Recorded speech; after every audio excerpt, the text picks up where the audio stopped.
Further, Humsafar policy for essential facilities on highways only.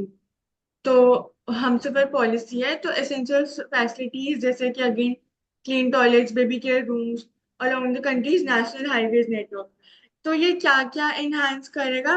Again जो traffic accidents है they can be prevented because again the care rest etcetera that will provided.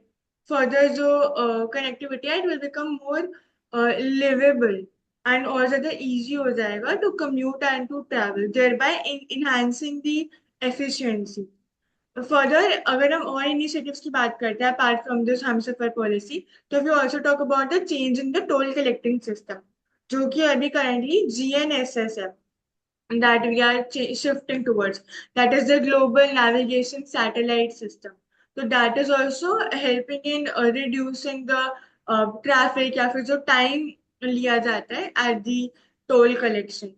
Further, highways related, we also discussed regarding the use of the refuse derived fuel या फिर जब हम बात करते हैं bio रिमीडिएशन की, जिसमें जो inert waste है we were using that so as to construct the highways. The circular economy या green economy जब हम बात करते हैं, these are the aspects related to the highways.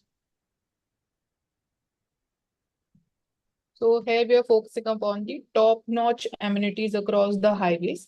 It will ensure fast, seamless, and safe travel. And also it is, we can say, key other multiplier benefits of it would be involving empowering of the entrepreneurs, specifically like the food chains which are located along the highways. It will help in generating jobs because the availabilities of these basic services would be at the same time empowering the workers also and enhancing the livelihoods for the service providers.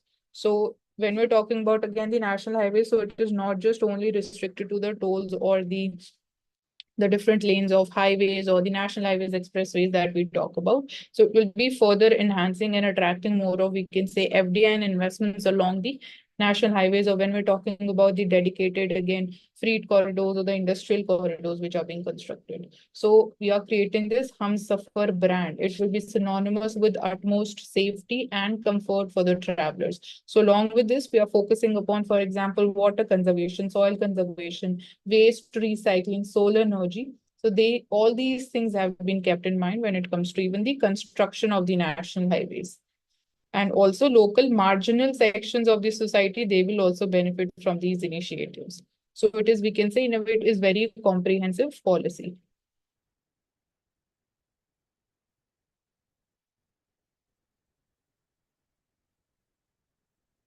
So consumer rights violations and OLA.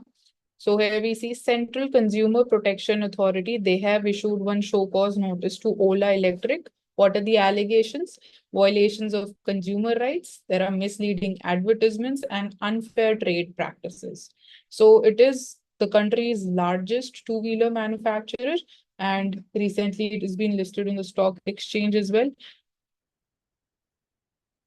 So this is one of the cases that we can talk about. So it is announced that its spare parts, it would be available on the open network for digital commerce, which is ONDC. So it will allow more of independent service centers to purchase their parts more easily. So hyper service campaign, it is aiming to double its service centers to 1,000. But let's see now how this case is going to unfold, whether these allegations are true or not. This is one case in point when we're talking about the increasing number of again the companies which are doing good business, or even when we're talking about the unicorns or the startup industry. So trade so fair competition is firstly very important, and protection of consumer rights is important. In misleading advertisements also, we're talking about the surrogate advertisements also, which are hampering the welfare of the consumers. So as an authority, again, center can, second, we can talk about the Competition Commission of India as well.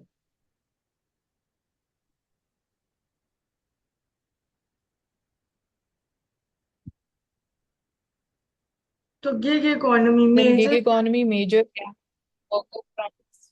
So here we can firstly see what are the examples of the gig companies which are there in India, which are completely stated, like Big Basket, urban companies. There's Swiggy, Zomato, Blue Smart, Ola, Porter, all are these the examples of gig companies which are there in India. So this score, it is giving the score from 0, which is on allowing collective bargaining or recognizing workers' unions. There's no platform which has demonstrated that workers, they are earning a living wage. As yesterday also we were talking about that now we are not talking about the minimum wages fulfillment, but a shift towards the living wage, which is taking into account the inflation indexation.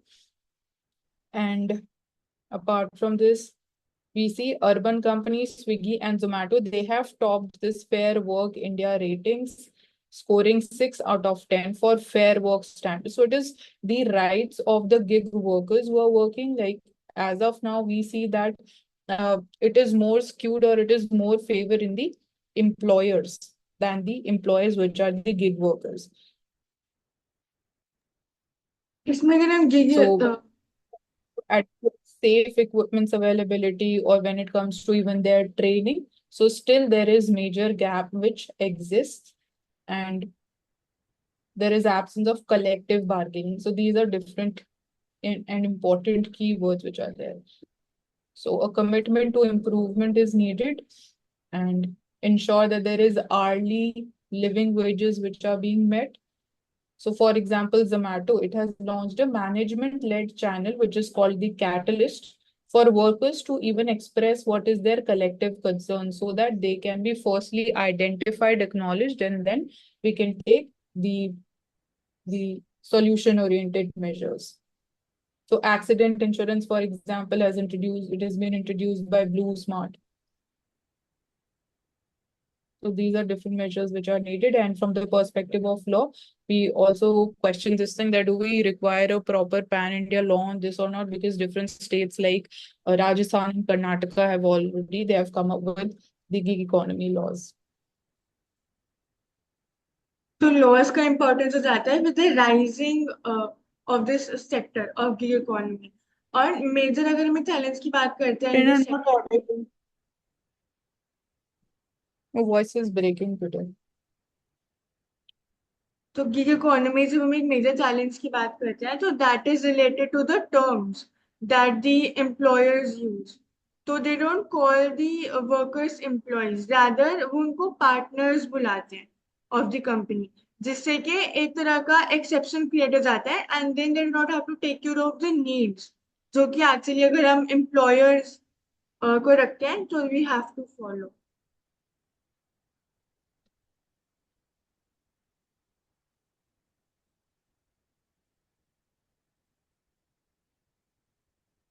तो new beginnings and old complexities. So we had discussed regarding India and Maldives, क्या major importance है, and President Mizzou's India's visit will likely pave the way for more cooperation. So Maldives will continue to balance India and China.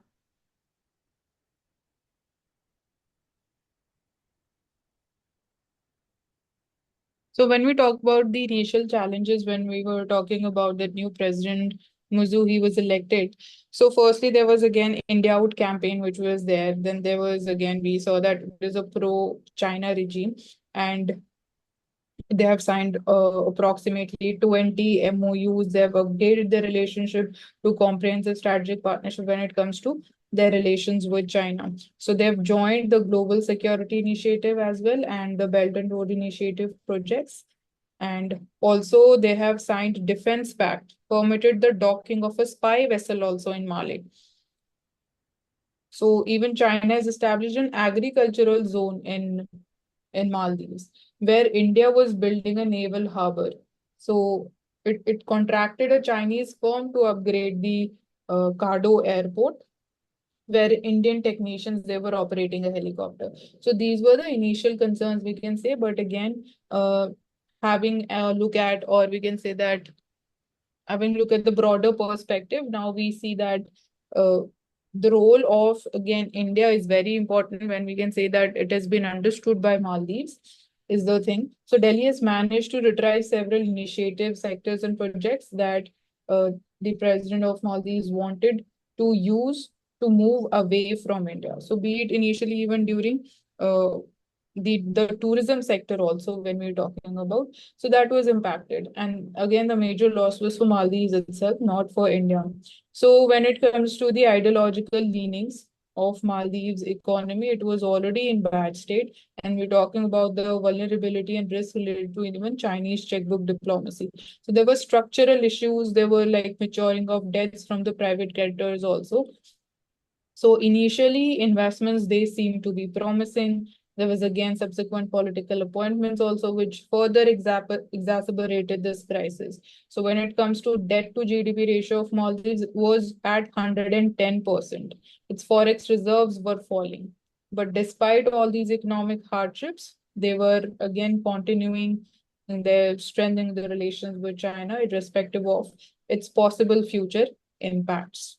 So it was offering new loans and there was slow and debt restructuring as well. So that has created more problems from the perspective of financial front.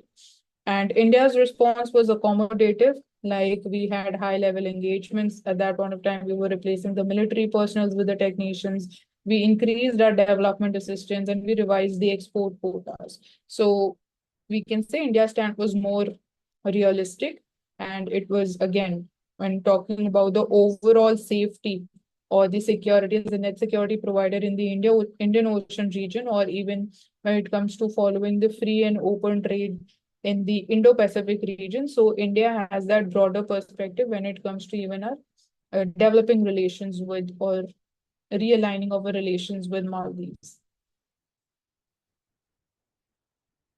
So we have a comprehensive economic and maritime security partnership vision, and we offer financial assistance to Maldives. So we have partnering in capacity building, people to people relations, business engagements, and digital connectivity. So there's a currency swap agreement also between India and Maldives, which is again $750 million worth. So we are also negotiating on a free trade agreement with Maldives. We are discussing trading in our local currencies, which is again towards a step towards de-dollarization. So we are on right track. So timely assistance has generated an image of being first responder and a reliant partner when it comes to India's role.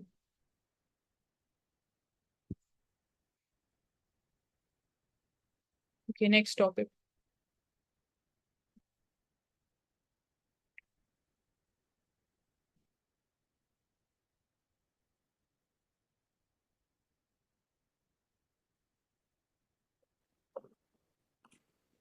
So next topic is talking about why SEO it remains relevant for India. Trade na?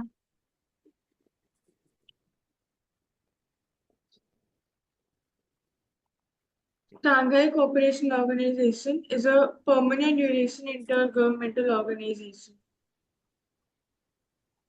and constituted within Your 2000. screen is also article is not visible on the screen.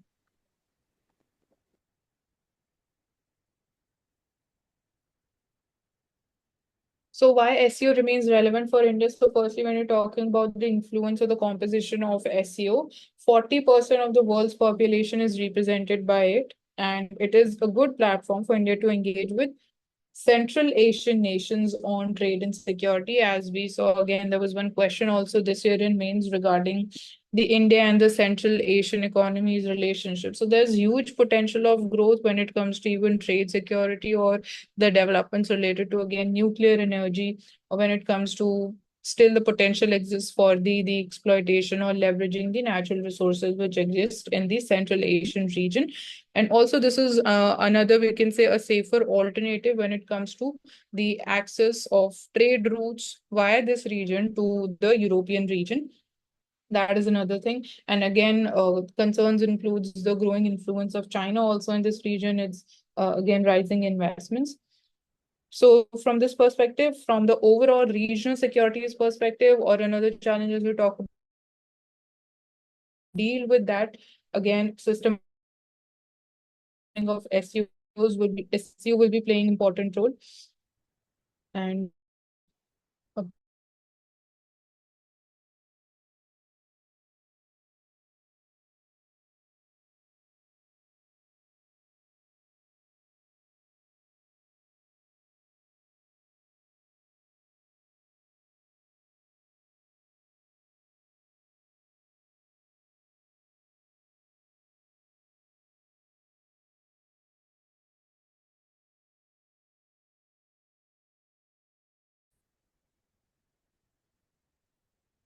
So challenges which India face in the SEO is again, firstly, the tense relationship between the members. Firstly, it is again the Pakistan only. And apart from this, when we're talking about the strategically, it is backed or somewhere the ideologically also it is driven by Russia and China. So because they were again the co-founders also, so they are seen to be the dominant powers in this organization. And then we have और a एक और aspect है इसमें border disputes with China. Hmm. इसमें Russia China they have their own strategic influence between the central Asian countries Hmm. तो दोनों चाहते हैं कि उनका इन्फ्लुएंस बढ़े तो इसमें India plays a very important role in balancing the power between the Russia and China within SCO दूसरा कि it is also termed as NATO of the East by the western dominated global order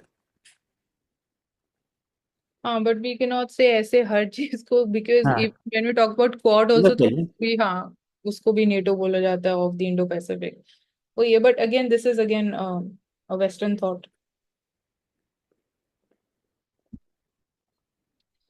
Then bond yields, they have fallen on the optimism over the likely this FTSE Russell Index inclusion. So recently, the Indian bonds, they became a part of, they were added to the JP Morgan's Emerging Market Debt Index. So that was seen to be a positive step because of the possibility of, again, $18 billion worth of inflows that we expected.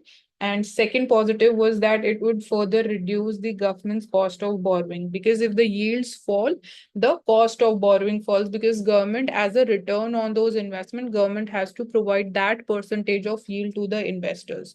So if that yield would fall, so it would be benefiting the government only in better managing its borrowings and the fiscal deficit. And also, we recently, in the recent budget, we saw a shift towards the GDP to debt ratio as a better measure, as a more broader and more real-time measure to further consolidate the debt rather than directly targeting upon how the fiscal deficit has been changing. So because we see that now why bond yields have fallen, this is showing the optimism. So because of this, the demand for the bonds will be increasing. So if demand increases, the prices of bonds will increase. And we know that there is inverse relationship between the price of the bond and the yield. So if prices have increased, the yield will be falling. So that is how it works. So this is the important thing. And another this addition is in this second index. It is a global index. So even for the perspective of Indian investors also, we'll be getting better options to invest in the foreign bonds at the same time. And foreigners would also be getting an option to invest in India's bonds. So that's how bilaterally it works. So World Bank will extend rupees 15,000 crore loan for the Amravati construction. So we know that World Bank is involved in lending for these developmental and the sustainable projects. So this is again one of the major ones recently announced. So there would be again civil aviation university that would be set up. There would be upcoming Vishakhapatnam International Airport that would be further say developed and a greenfield expressway between Vijayawada and Hyderabad. So in a way, it is a cluster-based approach, or when it comes to even the construction works on the Polavaram project. The Polavaram, it is related to again the construction of dam. So it is, I think, I related think to. this multilateral institution loan that has been given for the development in India Hmm. GSA 2 में we have taken this one. This we have discussed. So we saw a rare rainfall in Sahara Desert, and you can see the picture that it is waterlogged, a desert region being waterlogged. So this signifies again the rising risks of climate change, the changing rainfall pattern with the changed frequency and the intensity. So you can see that waterlogged are the lagoons of water amid the palm trees and the dunes in Sahara. So mostly it is drought stricken. There is arid conditions is in there.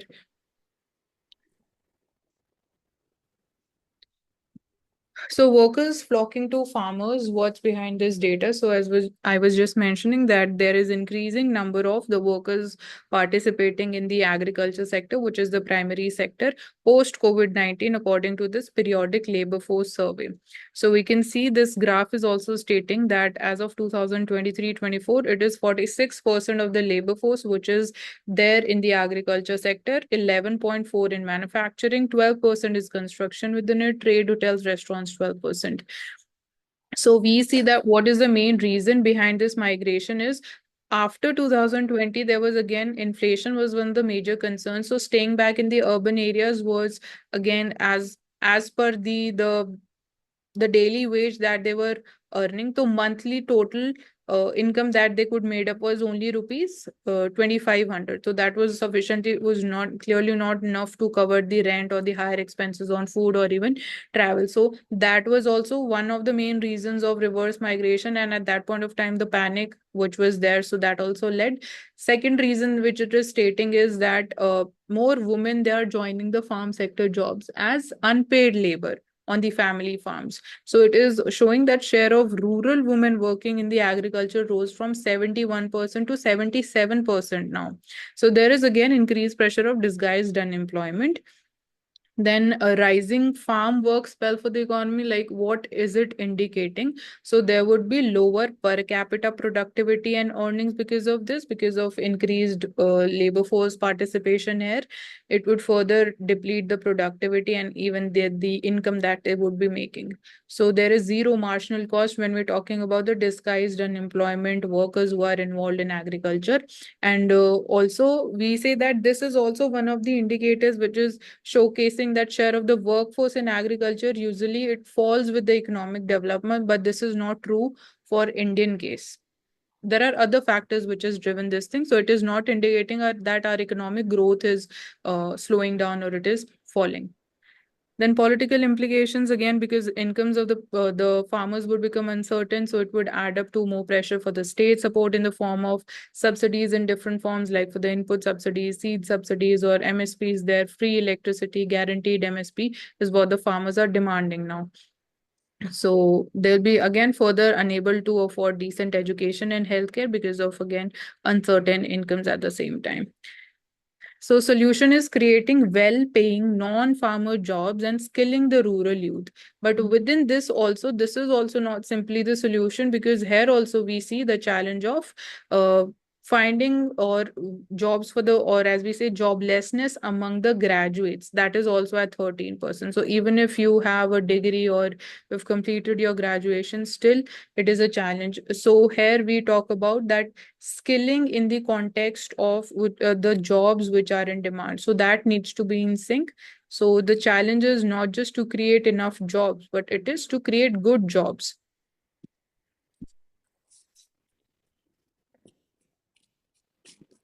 So apart from the strike that was seeing in the context of Samsung, now Samsung has made a rare apology because of the crisis or the slowdown. So they have admitted to the crisis. So it reported a less than projected rise in the preliminary operating profits as well as their revenue. So again, as a part of again ethics, we can say that as a employer, what are your ethical responsibilities? So they have apologized for the same because it would be hampering the interest of the employees who are working with Samsung.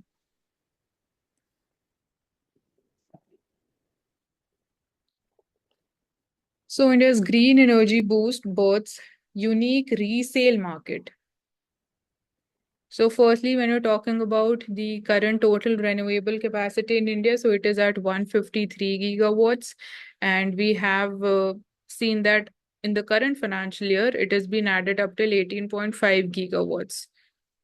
Sorry, not current. This is about the previous financial year. 18.5 gigawatts was added in the previous one. And already like close to 14 gigawatts has been already in the current financial year. So we are ahead in a way when it comes to the total target compared to the previous financial year. So that is one positive development, that the additional amount of total renewable energy that we are adding up every year is increasing. So here when talking about the resale market, for example, capacity to transfer 8 to 10 gigawatts renewable energy to grid is available for the purchase.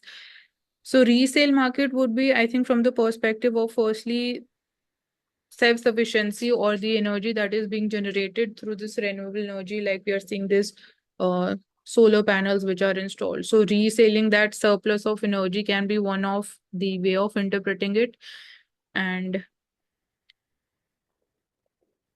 so right to transfer the power to the grid, they are sold in advance. So this is the same thing that I was explaining. Solar Energy Corporation of India, or the proof of at least 50% land acquisition for the renewable project. So this, when we're talking about the challenges, so one is this land acquisition thing, then air pollution or the dust pollution, as we can see that in this picture also, we can clearly see dust is deposited. So this is also hampering the productivity or the efficiency of working of the solar panels.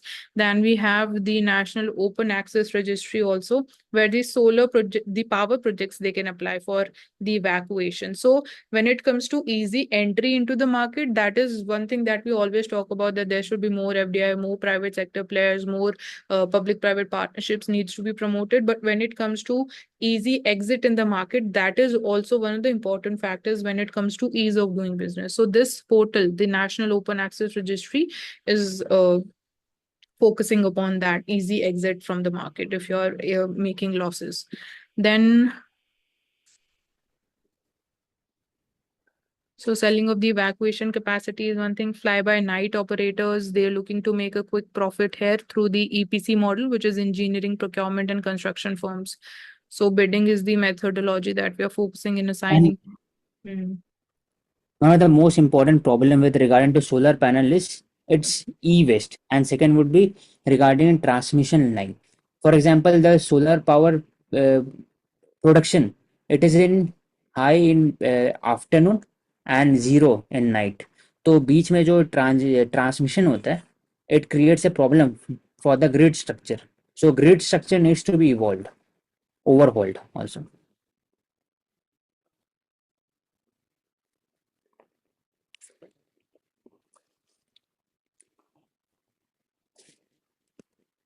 So smaller DRT, Debt Recovery Tribunal, cases off radar as the government chases rupees 100 crore plus cases. So in this case, we were talking about the working efficiency of the IBC Code 2016. So under it, we have the DRT. So firstly, like when it comes to additional cases which are filed every year, it is close to 50,000 to 60,000. And but DRTs are only able to resolve cases which are close to 30,000 cases. So we need a resolution based approach, and not being solely focused on maximizing the recovery is required to adopt for this resolution of these large cases particularly. So improving the infrastructure of these debt recovery tribunals, strengthening their benches and the legal teams. And right now we have 39 DRTs in India. And even then there is again the appellate tribunals also related to them. So here we see that the trend or the problem that is being created, which is leading to pendency of the cases, is that the banks, they file the cases in the DRTs where the recovery is unlikely. So after that situation or that stage is reached where it is very difficult to recover your assets or the money, then banks go with to the DRT. So in that cases also there's no security or no collateral, it has been disposed of. So it further, we can say, makes the situation more challenging when it comes to recovering or making it again a working asset. So we have to again go to liquidation of the asset. Also, banks, they do prudential write-offs of the cases. I explained the meaning of write-offs. There is no actual write-off, but again, it is just done on the papers, but actually it is not being removed from the bank's balance sheet. So that is also creating another problem. And also DRTs now, they mostly handle routine filing. So that is also leading to the possibility of more pendency of the cases. So this is related to the working of DRTs and the IBC. So financialization and its ill effects. So we are seeing investment boom in India, particularly after again 2020, that we saw that government is following expansionary fiscal policy. So be it the public sector, and of late also we are seeing that private investment has also been rising in India. So what are the ill effects of these financialization? One is again when it comes to the like one trend that has changed at the household level is again the nature of savings, or the methodology of savings that we are doing is also simultaneously focusing upon the wealth creation. That is clearly seen from the shift towards the capital market investments. So Indian households directly and indirectly both, the like the equivalent to 44% of India's GDP. 44% of GDP solely Indian households. So it is indicating 44% of the GDP is driven from the consumption-based economy. And the number of unique mutual funds investment, they have also doubled since March 2020.